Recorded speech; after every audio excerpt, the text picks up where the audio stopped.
Let me tell you something most people over 60 have never been told. If you've been squatting, walking, staying active, and your glutes still feel weak, flat, or completely asleep, it is not because you're lazy, and it is not because you're too old. It's because squats are not always the best place to start, and that matters more than ever after 60 because at this stage, the goal is not just to move.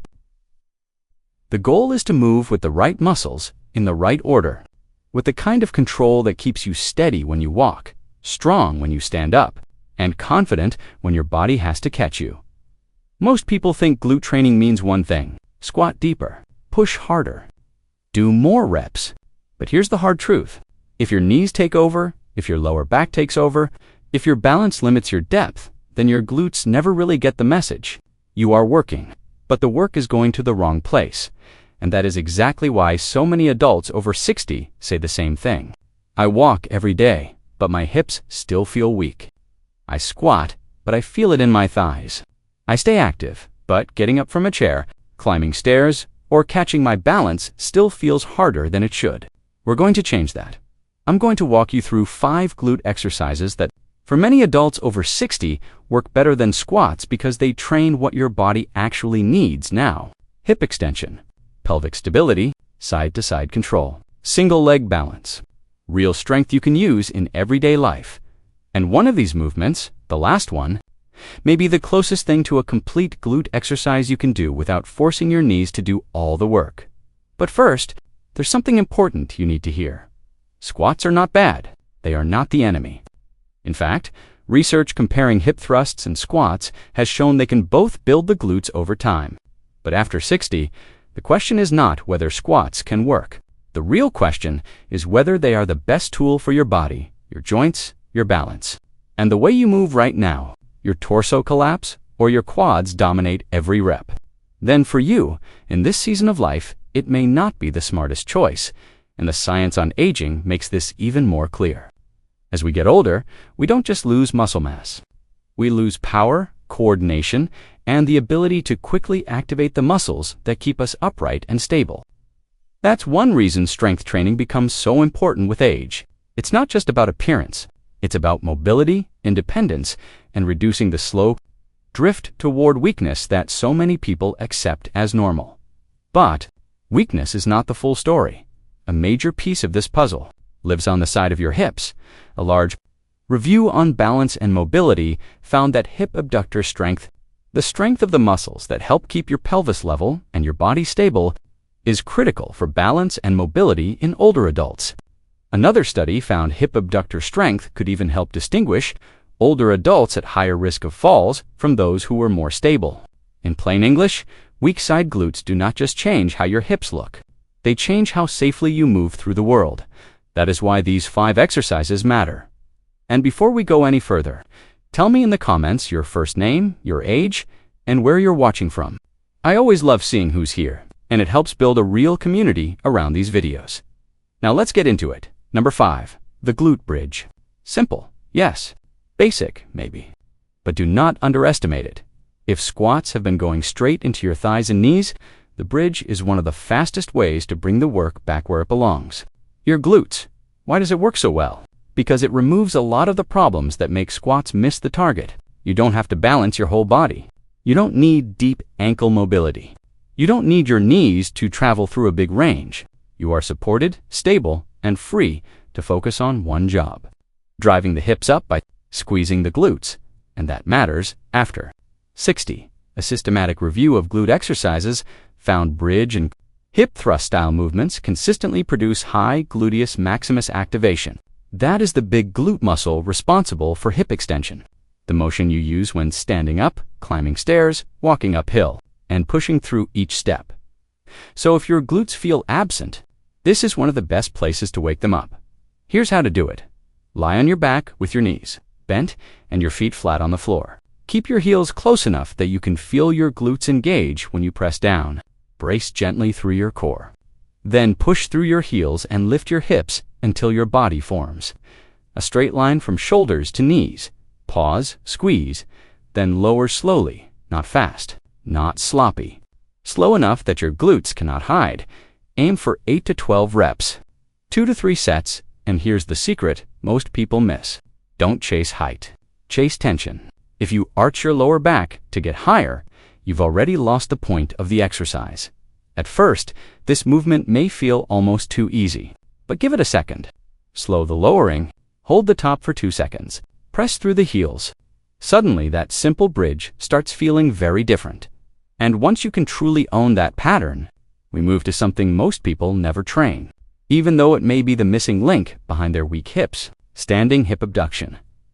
This is one of those exercises people overlook because it doesn't look impressive. No heavy weight, no dramatic movement, no sweating on the floor. But the muscles it trains may be some of the most important muscles you have after 60. Your gluteus medius and gluteus minimus live more on the outer side of your hips. Their job is not mainly to make you look stronger. Their job is to keep your pelvis from dropping when you stand on one leg, walk, climb stairs, step sideways, or catch yourself when you lose balance. And here's the problem. Walking alone often isn't enough to strengthen them. Squats often don't hit them hard enough either. So these muscles stay weak, and when they do, your knees cave in, your hips wobble, your lower back tightens up, and your balance quietly gets worse. That same review on gluteus medius and minimus exercises found standing abduction was one of the stronger options for recruiting these lateral hip muscles.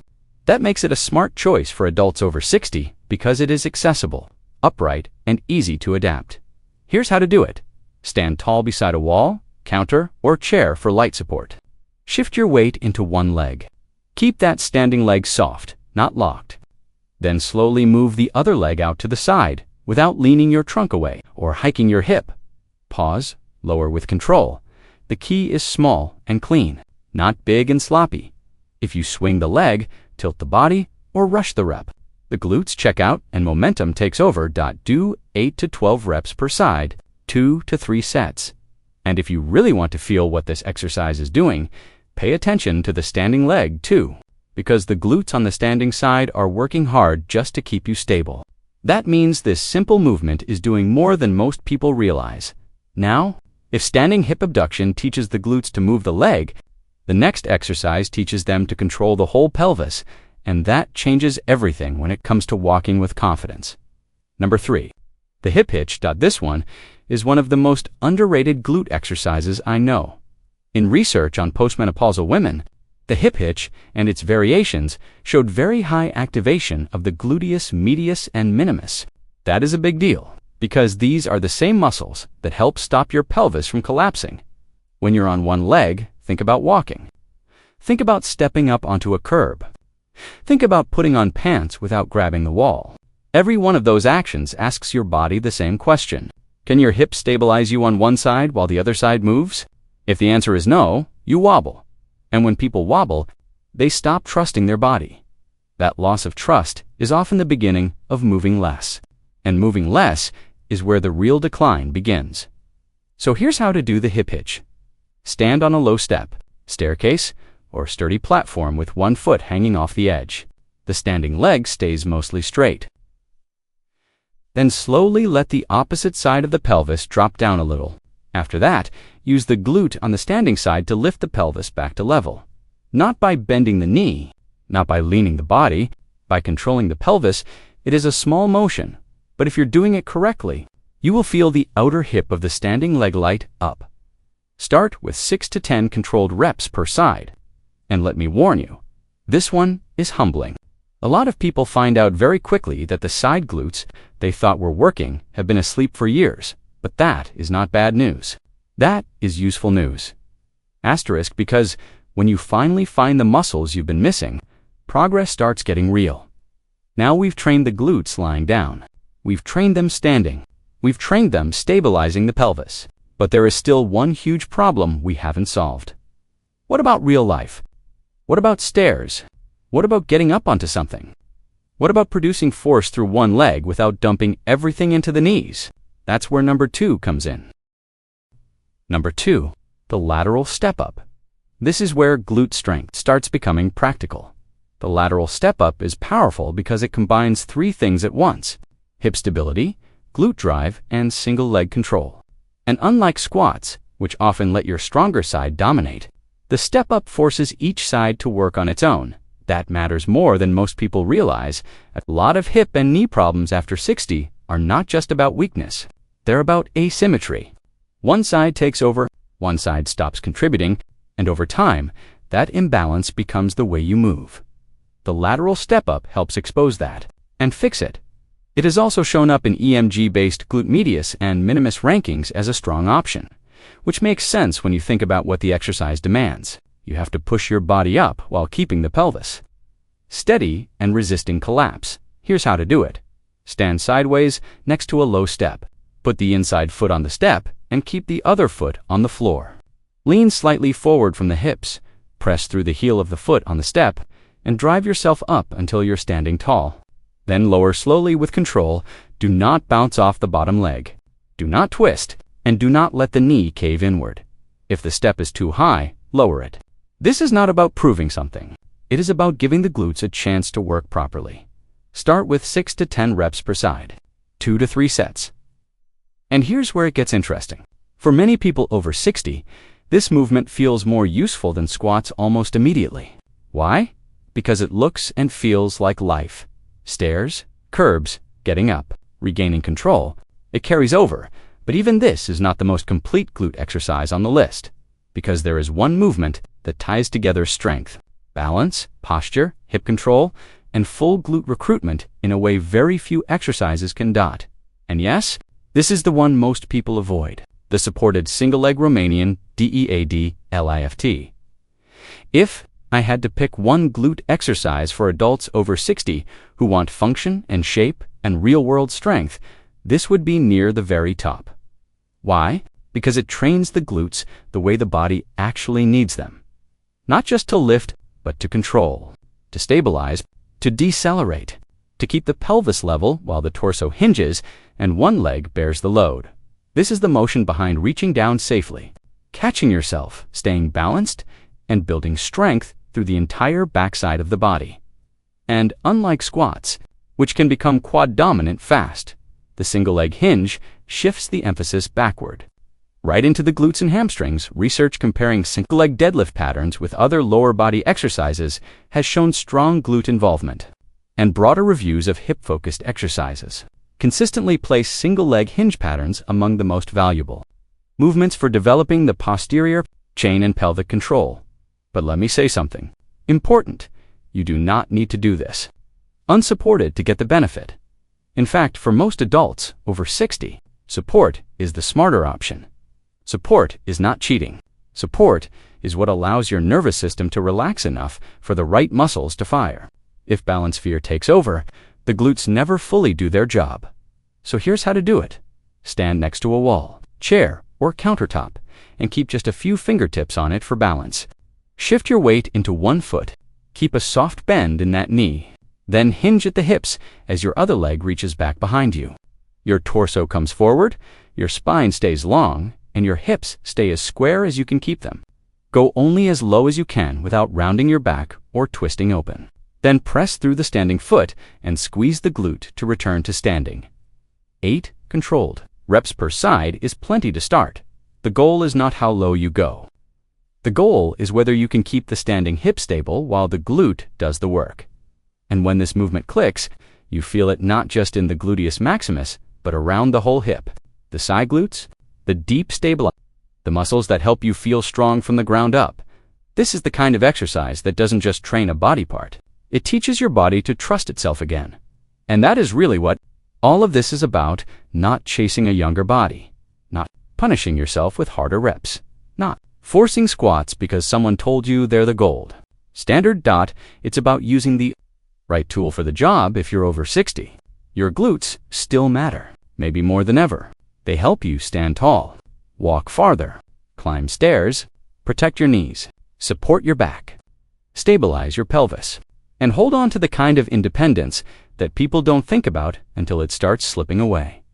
So if squats have not been giving you what you hoped for, stop assuming the answer is to push harder. Sometimes the answer is to get more specific. Bridge, to wake up the glute max, standing abduction. To train the side glutes, hip hitch to control the pelvis, lateral step-up to build practical single-leg strength, and the supported single-leg RDL, to bring it all together. That is a far more complete glute strategy than simply dropping into squats and hoping for the best. And one more thing. Go slowly with these. You do not need all 5 on day 1. Pick 2 or 3 that match your current ability. Own the form. Feel the right muscles. Then build from there. Because the truth is, after 60, the biggest wins often come from precision, not punishment. This video is intended for educational and informational purposes only. It is not medical advice, nor is it a substitute for professional diagnosis, treatment, or physical therapy. Always consult with your doctor, physical therapist, or qualified healthcare provider before beginning any new exercise program, especially if you have pain, balance issues, recent surgery, or other medical concerns. You are not too old to build stronger glutes. You are not too late to improve your balance. You are not stuck with the hips you have today. Your body may need a smarter approach now, a more focused one, a more respectful one. But it can still adapt. It can still strengthen. It can still surprise you. So if this helped, drop a comment below with your first name, your age, and where you're watching from. And tell me this: which of these 5 exercises are you starting with first? Because sometimes the moment everything changes is not when you work harder, it's when you finally start working smarter.